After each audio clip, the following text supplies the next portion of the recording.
my very good friend, Dr. Rotarian Emmanuel Katongore, is a great man.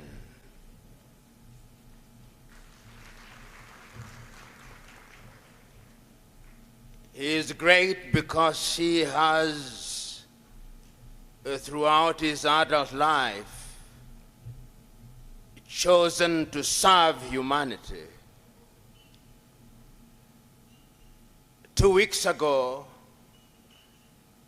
I was at an airport in Africa at Bole in Addis Ababa in Ethiopia, and an old man approached me and told me the tragedy of Africa is that we rhapsodize our men and women when they are dead and vilify them in life.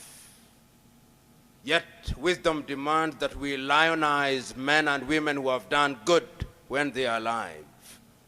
Today we choose to lionize you when you are alive.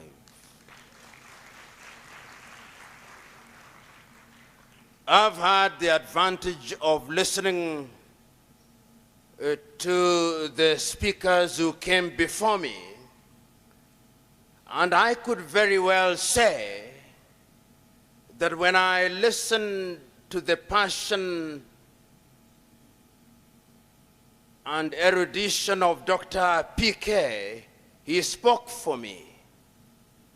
When he defined what leadership is all about, he spoke for me.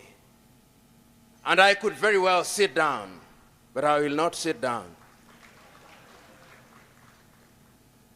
When I listened to the intelligent and at once beautiful lady, Madame Fall, from Senegal, she spoke for me. And I could very well sit down, but I will not sit down.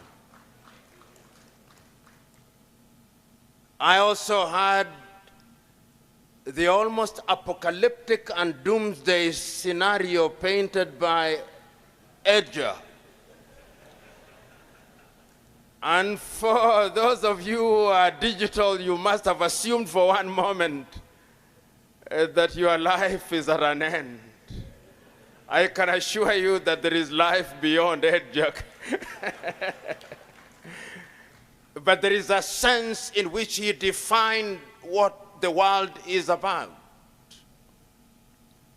I then had the advantage of listening to the panel discussion. Anil, my friend, whom we are in the business of meeting after every 12 months, spoke about what leadership is all about. And he spoke about leadership and what leadership does. I listened to Emmanuel from Zimbabwe and the many things that he has done over the years, and how he has been able to identify that leadership is about service. And I did not stop there. I listened to the incoming district governor, Rossetti, explaining to us what Rotary does and how it utilizes our funds for the general good. And perhaps leadership is service. Is when you serve that you lead. And perhaps over the years, we have misunderstood what leadership is all about. Then we had the occasion of listening to Dr. Diana, whom I've had the opportunity of meeting before this day, giving personal testimonies of what defines our continent of Africa in matters as mundane as the lack of blood at critical moments. And then, of course, we had the motivation from Dr. Emmanuel Katongole, and how this idea came all the way from the Deputy Prime Minister of the Kingdom of the Buganda, which gave meaning to the whole idea that when we talk about leadership, it's about learning.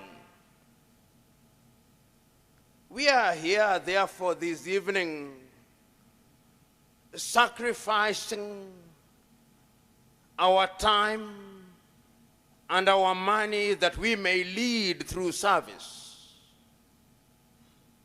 Many times in the last few years, I've had the advantage of traveling to many African countries. And one sees how Africa lacks in the most basic of things. Sometimes, if one is a pessimist, one is likely to surrender and to leave it to God. But God, in His divine wisdom, also enabled us with wisdom. And that is why we are assembled here today, because in a way we are celebrating the wisdom of men and women who have chosen to dedicate their lives to make a contribution in a chosen area of service. The area of providing blood to those who are in distress. You know, when you are alive and well and healthy and hearty and imbibing wine and water and other beverages, it never occurs to you that you may need blood. I'm not being morbid, but it happens in the twinkling of an eye that you are driving home and some irresponsible individual maneuvers his car or border or any other moving object, and lo and behold, you need blood. Then it is discovered that you can't find blood. That is when you begin to appreciate that initiatives such as these are life-defining. So when we are gathered in an assembly such as this, what are the critical questions that must invade our minds and hearts? When I listened to Eja, and he spoke passionately, and he told us how technology has now dramatically changed our lives.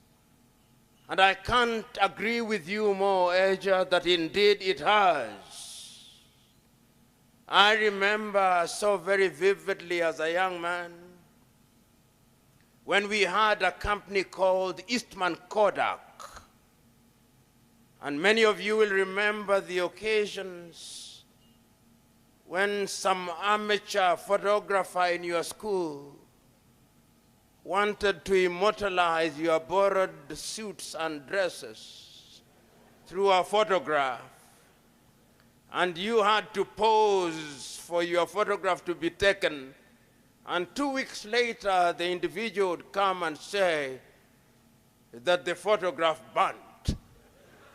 So it was not there after all. Eastman Kodak is now out of the equation because of technology. Your mobile phone, when we talk about technology and artificial intelligence, your phone, you yourself today, is a part of artificial intelligence Because many of us, without the mobile phone, as I just said, we can't function. That is how it is. But the other truth is also, and permit me to say this, there are doctors here, Africa presents in a very schizophrenic way. Schizophrenia is a psychiatric condition of multiple personalities. There is an Africa which uses the smartphone, but there is another Africa which does not know about the smartphone. But the tragedy is that even if it does not know, it is affected by it. Ugandans are now beginning to learn Kiswahili. In Kiswahili they say, mtego wa panya huingia waliomo na wasiokuwemo. And the English rendition, if I may transliterate rather than translate, is this: that a mouse trap traps every mouse, regardless of the one that ate whatever it was. Every mosquito suffers, even if it is not the one that actually invaded you, because they suffer in the community of mosquitoes. So all of us, in a sense, are victimized by these realities. As I grow older, and I'm growing older by the day, I ask myself very fundamental questions, particularly we as Africans. In other parts of the world, the question of the availability of blood, if you are in Sweden or in Denmark or in Singapore or in Norway, perhaps it would be different. But in the African continent, the reality is that we are saddled with many things that stand in our way of solving these very mundane problems. I was gladdened when Dr. Diana said that they had an agreement with the kingdom of Busoga. It is true in very many African societies that you would be told that you cannot allow your blood to mix with anybody's blood. So you need to engage those who are in that space, to persuade those over whom they have influence and authority to know that donation of blood is a good thing, and that you don't have to be rich to donate blood. You only have to be healthy, and you only have to have a heart that is giving. You only have to define what it is that you want to contribute to your society. That is why we are gathered here today. Just this morning, I was rereading a book that I had read several years before. It's a book that was written in the 5th century BC by a Chinese called Sun Tzu. And in that book he says, among other things, that deep knowledge is about being aware of disturbance before the disturbance comes. It is about being aware of danger before danger comes. It is about being aware of calamity before calamity comes. Because when you are aware of disturbance before it comes, you can convert it into peace. When you are aware of danger before it comes, you can turn it into order And when you are aware of calamity before it comes, you can convert it into something positive. That is how I understand the initiative of Dr. Emmanuel Katongole. He is aware of the danger before it comes. He is aware of the calamity before it comes. And that is what changes society, and that is what defines what leadership is all about. You know, many of you here are either practicing Christians or practicing Hindus or practicing Muslims. And whether you read the Muslim Quran or the Christian Bible or the Hindu Gita or the Jewish Torah, those who lead their fellow men and women to greatness are initially very reluctant, but once they have made the decision, they are amazingly passionate.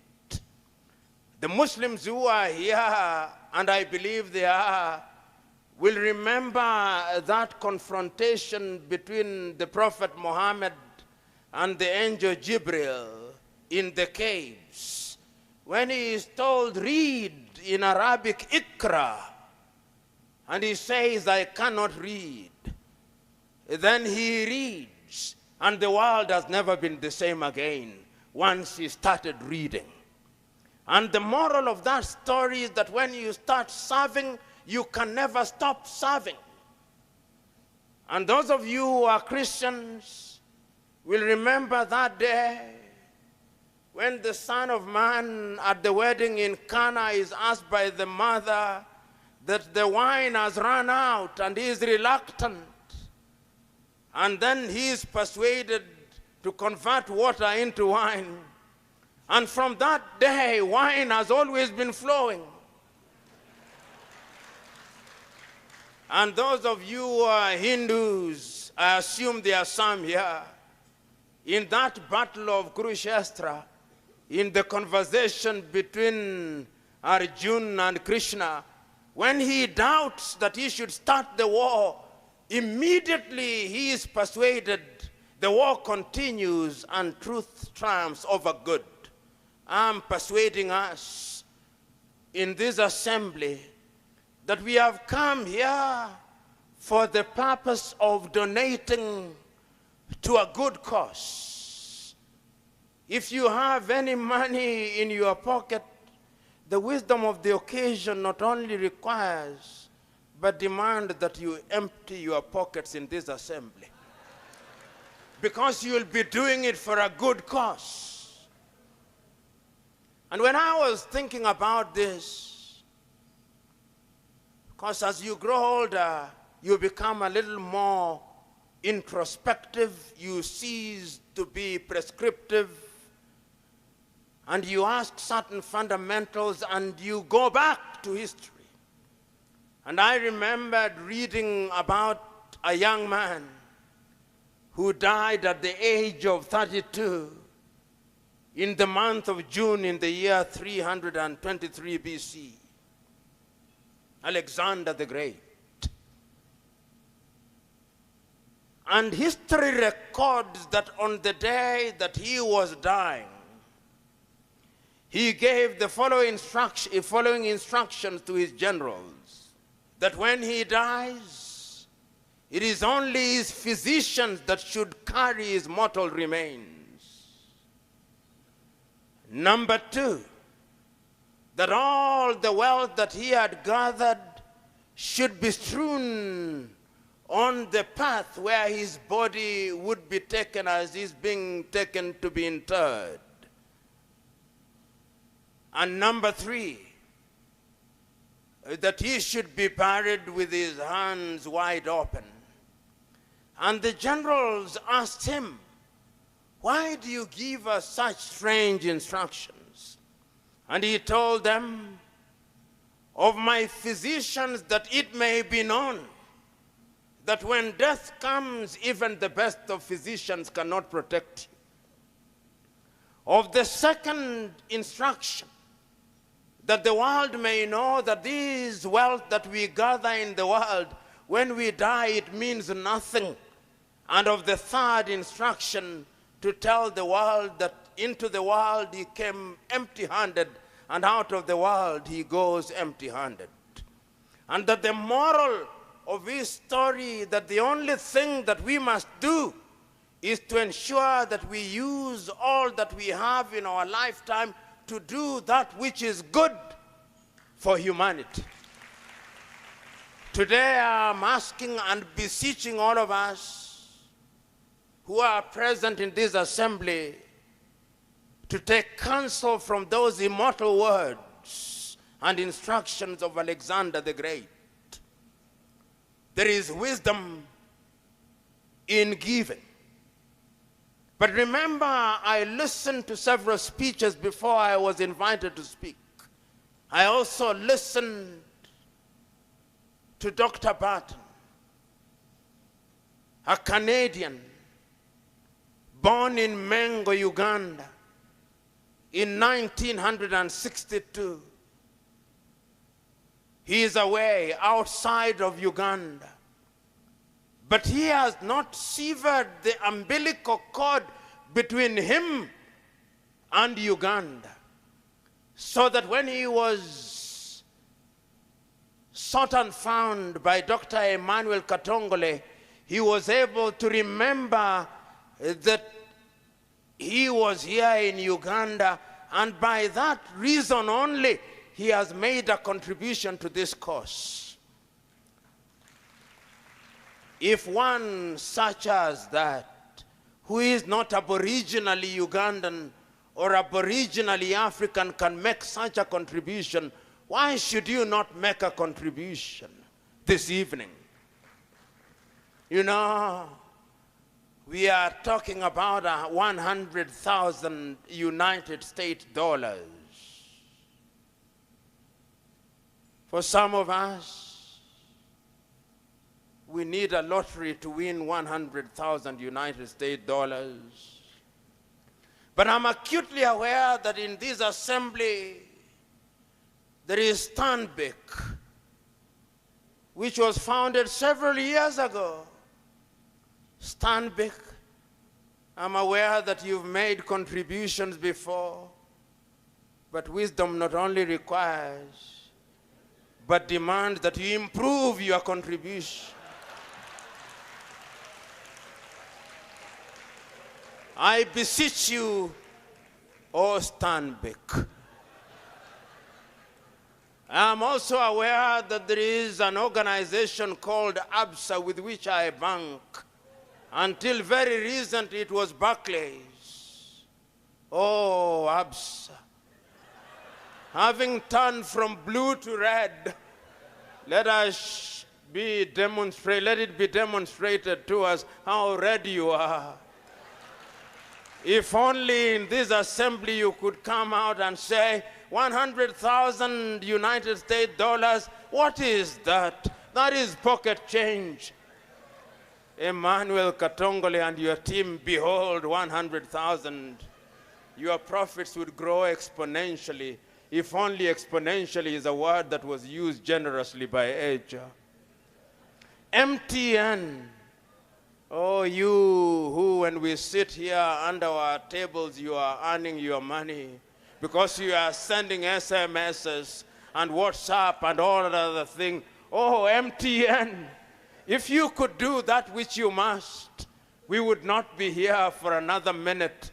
We are only here to wait for you to tell us that 100,000 United States dollars is nothing. Cipla, we know about your 350,000 United States dollars. We know you are Mickey Mouse when we compare you to ABSA. And we compare you to Granton and Thornton, which is present in 135 countries. Anil, if for every country in which you are present you donate 1,000 United States dollars this evening, we would have 135 United States dollars. When I talk about all these, I'm talking about our ability to serve. Rotary is a great organization. Many attempts have been made to convert me into a Rotarian, and many an attempt has failed because of my own lethargy. I was made a honorary member. I could not attend enough meetings, and for that reason I did not become a real member. This year, I will endeavor to be a chartered member of the Rotary Club. Because the spirit of Rotary is a spirit of service. I want you, Madam Fo,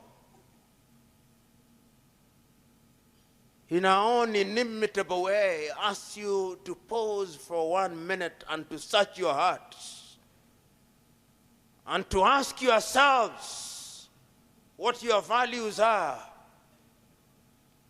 Permit me to be morbid, to ask you for half a second to pause and ask yourself, if the Almighty were to call you now, God forbid,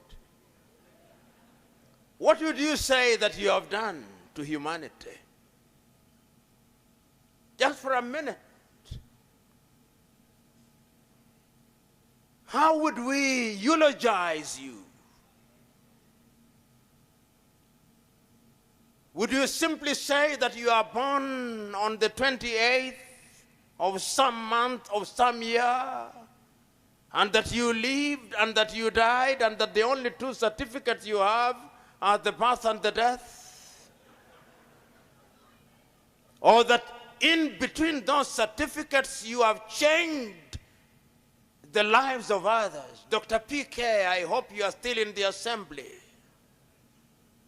I heard you so very eloquently when you said that leadership is about changing and influencing others. How many have you changed? Dr. Katongole, when he had the floor, introduced young men and women and said, these are the young men and women who will take over. I remember in 1978, I read a book written in 1958 by a young Nigerian called Chinua Achebe. And in one of the pages he asks, where are the young men and women, where are the young suckers that will grow when the old bananas die? These are old bananas. They are dying. We saw the young suckers here, which tells us that leadership is like a relay race, intergenerational. One generation running with the baton and passing over the baton to the other generation. If only we could emulate the waves in the sea. Just as the new waves come, they renew the old waves, and lo and behold, the ocean remains alive and well. Ladies and gentlemen, this is a happy occasion. It is a happy occasion because we have come here to remind ourselves that when all is said and done, perhaps service is the only thing that defines us. Dr. PK,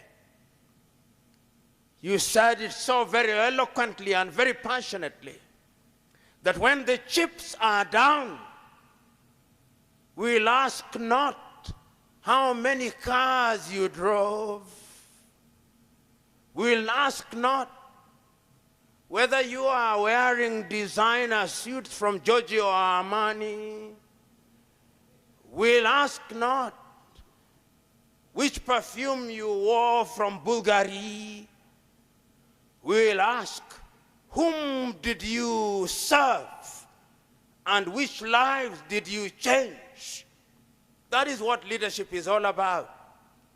And that is how I understand Mother Teresa of Calcutta, who, when she was asked, what is your claim to greatness?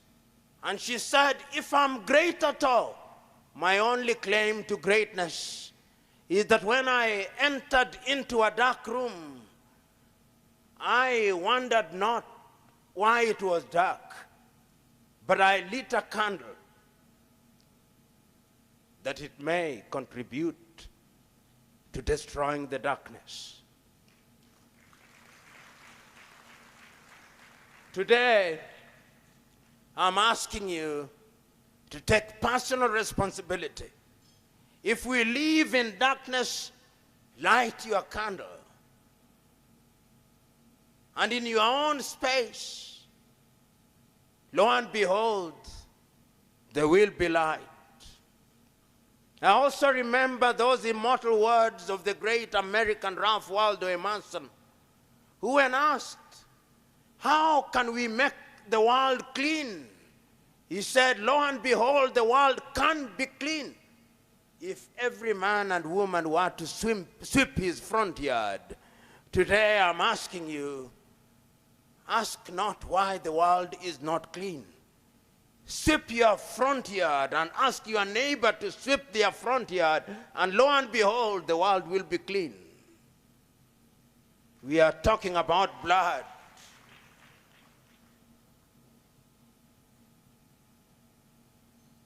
We can save lives. You can save lives. So today I ask you to make a solemn vow. A solemn vow,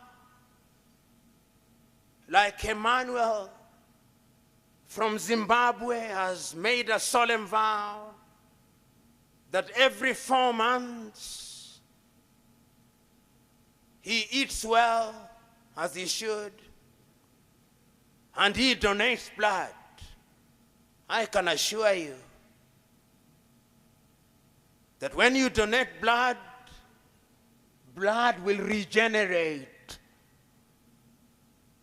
and you will be happier because you saved a life.